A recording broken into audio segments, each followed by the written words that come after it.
Obsession.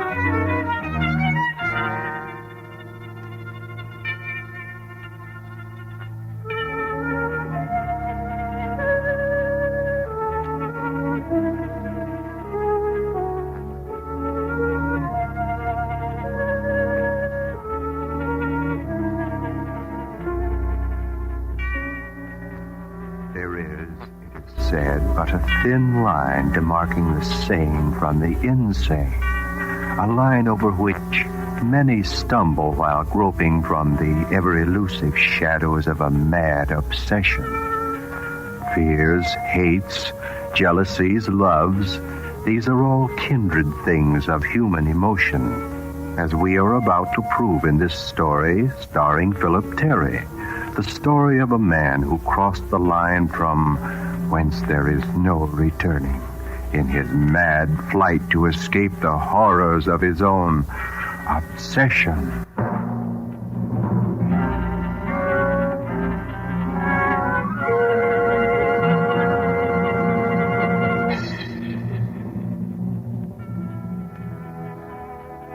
There are, at times, lucid moments in the tortured life of Norton Roberts.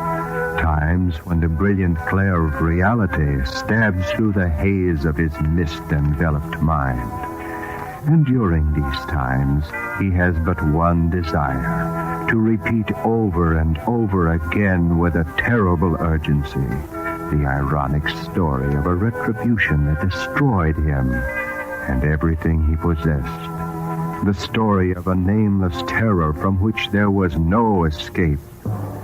For no one can escape the swift, clinging tendrils of a mad obsession. Yes. Yes, I want you to hear my story. I've told it several times now. I believe I can repeat it, and without leaving out any details. I know I won't omit Claire. She meant so much to me. So very much. Why, it seems only yesterday that she came walking down the corridor at the investment company and into my office. Claire! Oh, hello, Norton, dear. Hope you don't mind my walking in on you. Well, you know I don't. Busy? The president of an investment firm is never busy. With a big company behind him, he can well afford to hire good assistants to do all the work. You've certainly hired all the experts on Wall Street, then. What do you mean? Just that I've read the semi-annual report of Worthington and Company. There seems to be no end to the amount of money or rather, your hired assistants are earning for the firm. That's our job. It's not your job to kill yourself working so hard. It's not that bad, Claire. Yes, it is, Norton, and you know it. This job killed my father, and I don't want the same thing to happen to you. What would you suggest? Why don't you retire? You mean you want someone else in this position? It's not that I have anybody in mind, Norton. It's just that I think you've worked too hard all your life, and you're entitled to a rest. At my age, Claire, I'm only 35. Of course, to a 26-year-old girl, that must sound quite elderly. That's not what I meant, Norton. Then what are you driving at? I'd like to sell out. Sell out? That's right. My father's been dead exactly 1 year. You've already increased the $7 million he left to me to more than 10. Is that bad? That's just it. It's good. I've got more money than I'll ever need. And you're a millionaire in your own right. It isn't the money, Claire. A man has to have something to do. Then you insist on working? Call it that. All right, then. Sign these papers. What's this? New incorporation papers. You know, I thought you'd be stubborn and not want to retire, so I had these drawn up.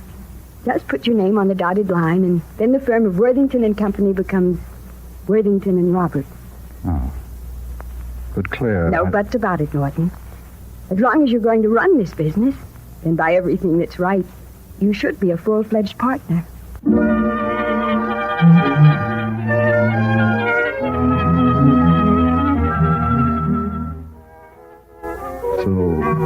there I was.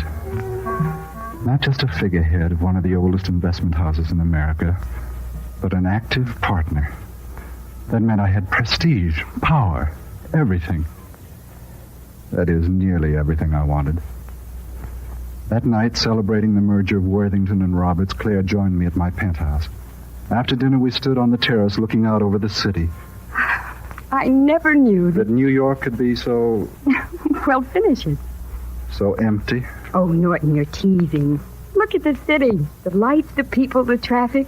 It's anything but empty. You're wrong, Claire. Look at me. You call your life empty? Yes, dear. Without anyone to share it.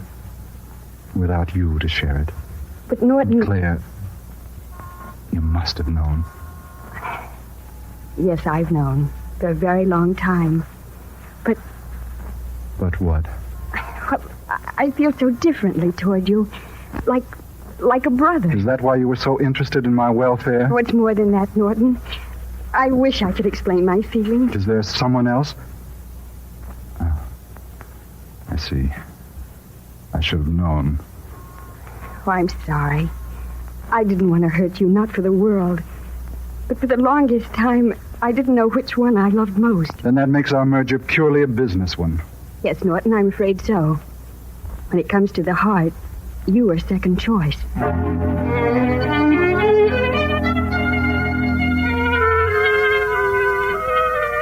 Second choice. Norton Roberts, the most eligible bachelor in New York. Second choice with the one girl he wanted. Suddenly the thought struck me. Who was first choice? I couldn't help thinking, what if such a person had never come into Claire's life? What if such a person didn't exist?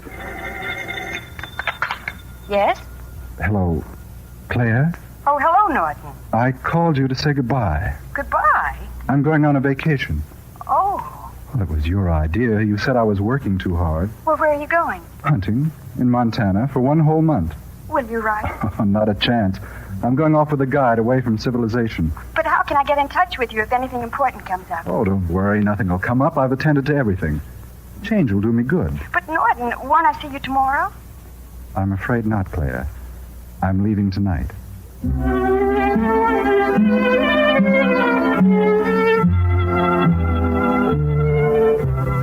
Yes, I was going hunting, all right. But not for mountain lions or bears or coyotes. I was going hunting for a man. Murder was my game. Just as I'd hired men to do my other work, I planned to hire someone to commit that murder for me. 3 days later in San Francisco, I learned that the man I wanted to see was Victor Corrin. Come in. Are you Victor Corrin? Who are you? My name is Walter Bradshaw. That's not your name. But never mind about that. What do you want? I want you to murder a man. Yeah? Look, this is a legitimate business deal. My assets happen to be cash. Yours happen to be, shall we say, brawn. Who sent you here? Nobody. I've been around. I know you're a front man to break up strikes, start riots, to do anything for whichever side pays you most. You know a lot for a stranger. I know the stakes are high, and I'm willing to pay $15,000 for a man's life. Who's the man? I don't know. Now, wait a minute, mister. I don't know what your game Now, is. wait a minute. Let me explain. Somebody is going to marry Claire Worthington, and You mean the heir to the late King of Wall Street? that's the girl. I want you to kill the man who marries her. And you don't know who he is? No. But no matter who he is, kill him. Why do you want him murdered? You'll be well paid for eliminating the man, not for knowing the reasons why. Is it a deal? Well, how am I to know? It'll be in all the newspapers when she gets married. The method of murder and the time I'll leave to your discretion. Well, It'll cost you another 15 grand. 15,000 more. That's what I said. This 15 is my share for giving the orders. The others will be for the killing. I see. And who will that be? That'll be my business. Yes. Yes, of course. Suppose I pay you, say, after the murder has taken place? In this line, we always get paid in advance. Especially when we deal with guys like you who hide their identity. But I don't have that kind of money with me. Well, then get it. Very well. Here you are. Well, had it all along. Smart business. I've man. been called that. Anyway, there you are. Another 15,000, 5 10s and 20s. Yeah, good enough. Okay, mister? It's a deal. How will I know that... That I've carried out my part? You'll read it in the papers after Claire Worthington gets hitched. Unless you want a written receipt for one murder paid in full.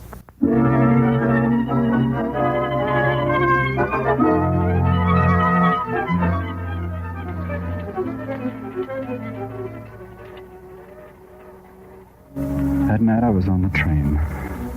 Before we got to Chicago, I knew that if Victor Corin sent one of his thugs to trail me for a bit of blackmail, I'd successfully eluded him. Not too long afterwards, I was safely back in New York. I went to Claire's apartment. Norton. Of all people, Norton Roberts. Claire, dear, remember me? Oh, a sight for lonesome eyes. When did you get back? This minute, haven't even been home. Oh, it was sweet of you to come here first. Well, come on in. I was just going to have some coffee. Now, sit down. Tell me all about your trip. Well, it was very dull. Slept, ate, walked. Catch anything? No.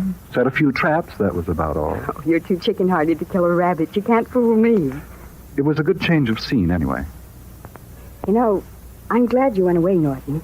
It was your suggestion. No, I didn't mean that.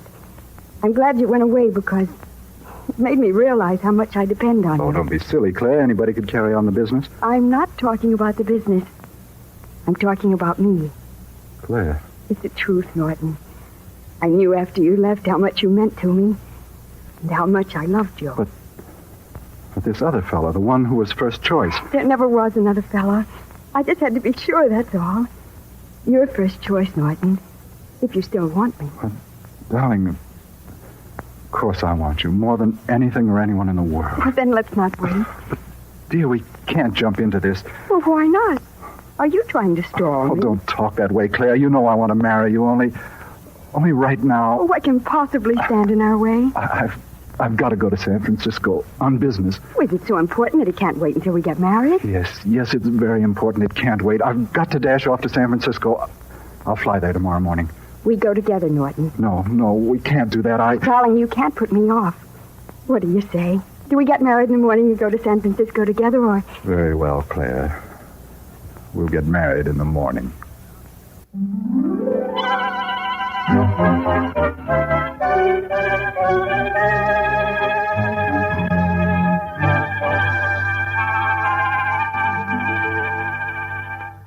Afraid, Norton Roberts?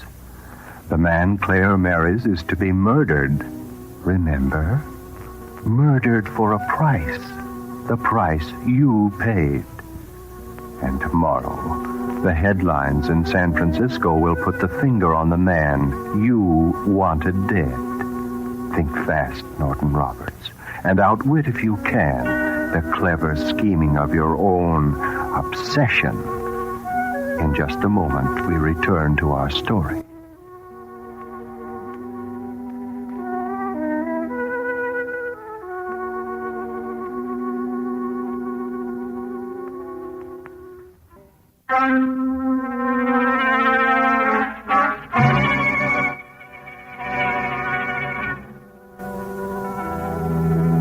Returning now to the fateful twist in the life of Norton Roberts and his now imperative obsession to change the outcome of our story, starring Philip Terry.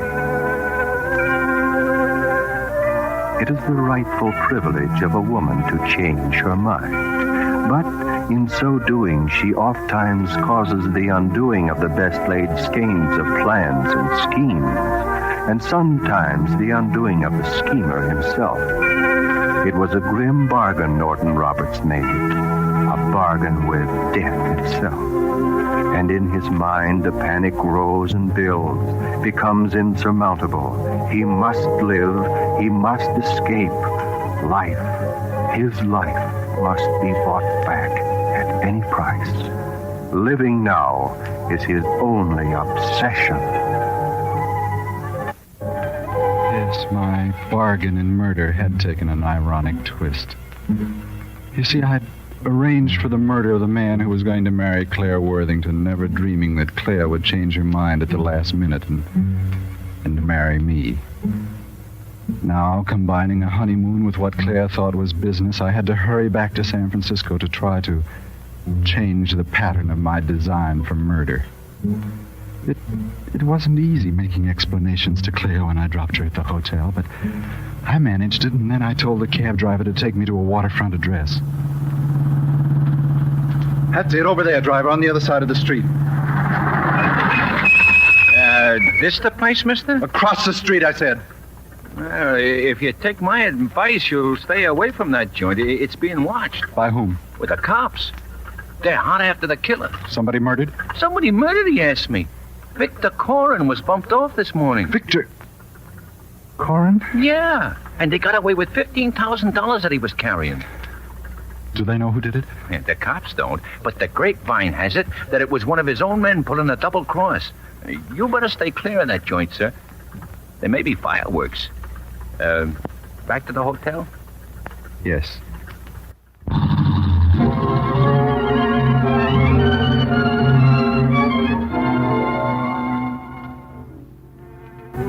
So Victor Corin was dead. And since he had only $15,000, that meant he had already paid off the murderer.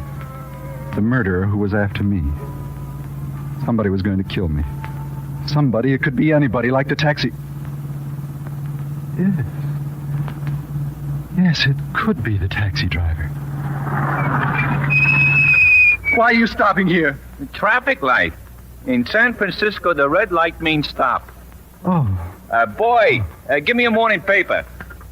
Yeah, thanks.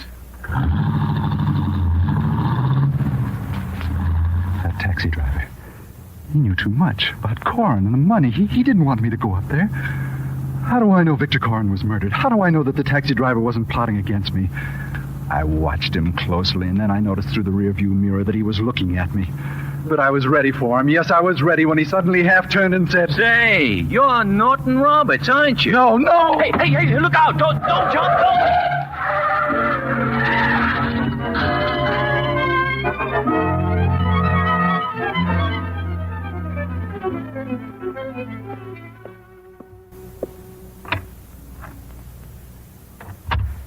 How do you feel now, Norton? Fine. That taxi driver, he tried to kill me. Oh, that's nonsense. Then what am I doing in this hospital? Darling, you were hit by an automobile. I was. Not hard, thank goodness. The car's crashed to save you. Let's get out of here. Well, it'll be a day or two before you get over your shock. Then you'll be perfectly all right to attend to your business. I've finished with my business. Let's go back to New York. All right, Norton. We'll go back to New York tomorrow or the day after.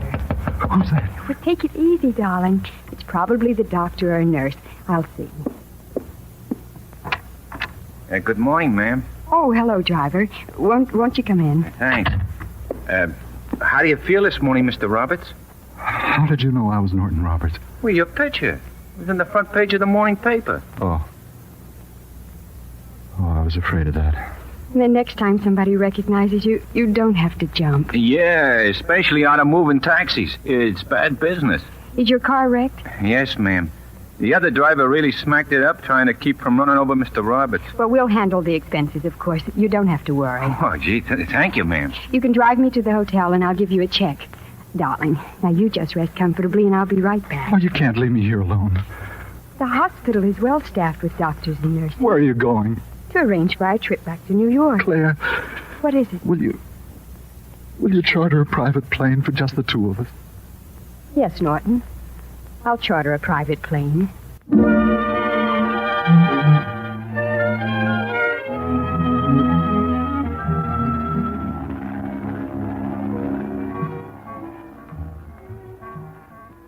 I didn't trust anyone. Before we left San Francisco, I made them change the pilots. For all I knew, one of the pilots might have been my killer. The only thing I was sure of was that somebody was going to murder me, and I had to get to him before he got to me. Claire, why do you look at me like that? I was just thinking... Thinking what? How much you've changed since you went hunting that... Nonsense. It's excitement, coming back, getting married, flying across the country. Man doesn't do that every day, you know. Oh, I should hope not. Now, don't you worry about me. As soon as we get back to New York, I'll be myself again. Norton, I want you to do me a favor. Anything. I want you to see Dr. Armstrong. What for? Your nerves. There's nothing wrong with my nerves, nothing. You're as jittery I'm not as... jittery. Yes, you are. Besides, you promised me you'd do whatever I asked. For heaven's sake, Claire, don't treat me like a child. Well, I'm only thinking of you, dear. It's up to a wife to make her husband happy, you know.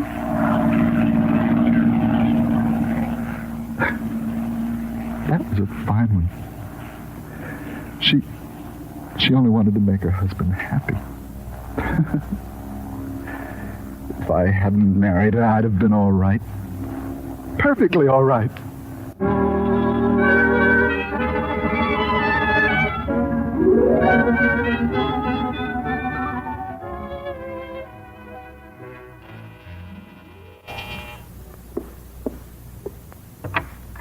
What is it? Mrs. Roberts, Yes? I am Sperber, the new butler, ma'am. Oh, yes. Come in. Thank you, ma'am. Come along with me. Yes, madam. Can you cook by any chance? Oh, yes, but I don't as a rule, ma'am. Well, I meant just for tonight. You see, we're hiring an entire new household staff, and the others won't be here until tomorrow. I understand, ma'am. There'll be just the two of us, Mr. Roberts and myself, for dinner. Think you can find everything? Oh, yes, ma'am.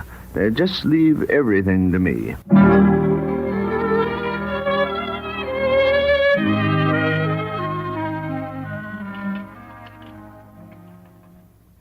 You're not eating very much, Norton. I'm not hungry. There must be something troubling you. Nothing's troubling me. Who's the new butler? His name is Sperber. Yes, I know, but where does he come from? Santa Barbara, I think. The West Coast? Well, what's so terrible about that? How can you let a strange man in the house without even knowing one little thing about him? Well, darling, he had references. They checked on him at the agency where I always get my servants. Oh, shh. Here he comes. The soup was very good, Sperber. Thank you, ma'am. What's that? This, sir? Why, it's meatloaf, sir. What's in it? Ground sirloin, breadcrumbs, onions, tomato sauce. What else?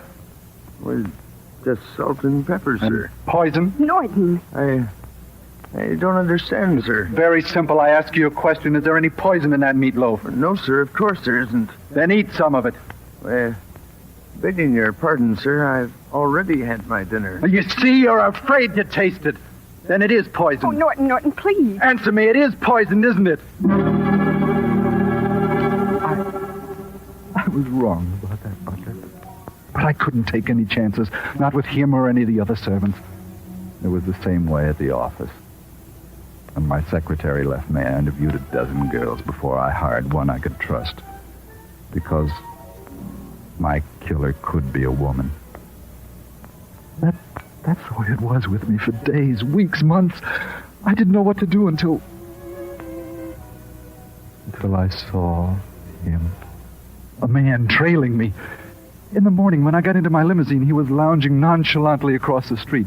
If I looked out of my office window, I could see him down by the main entrance. The killer had found me at last. Someday, very soon, he would strike.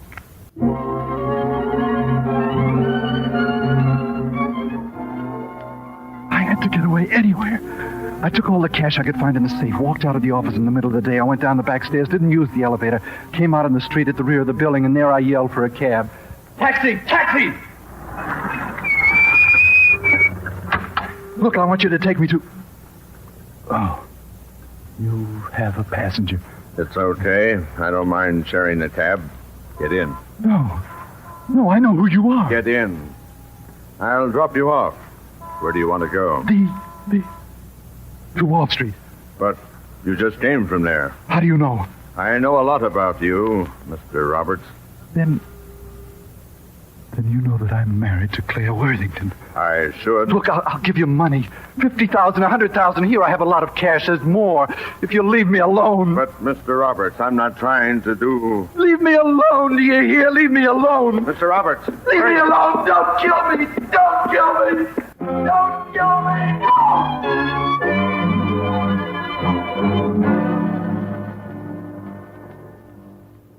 Thank you very much for your services. I'll have the check sent to your office. Thanks, Mrs. Roberts. That's the Coronet Detective Agency. Yes. Will you need any further reports? No. The doctors say there isn't any doubt that my husband's insane. I guess not. Does he still keep telling that ridiculous story? Oh, to everyone who will listen. He just finished telling it to his nurse again. The poor devil. Yes. It makes it doubly hard because Norton was such a good man.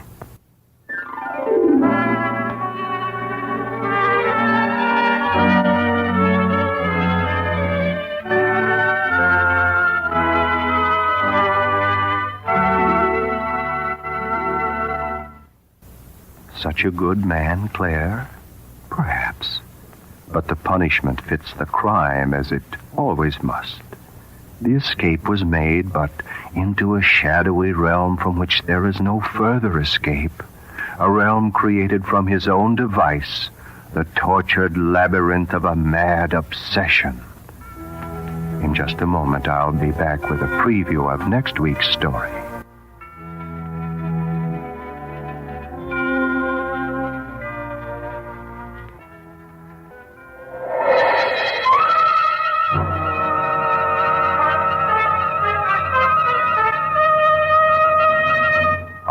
Succession.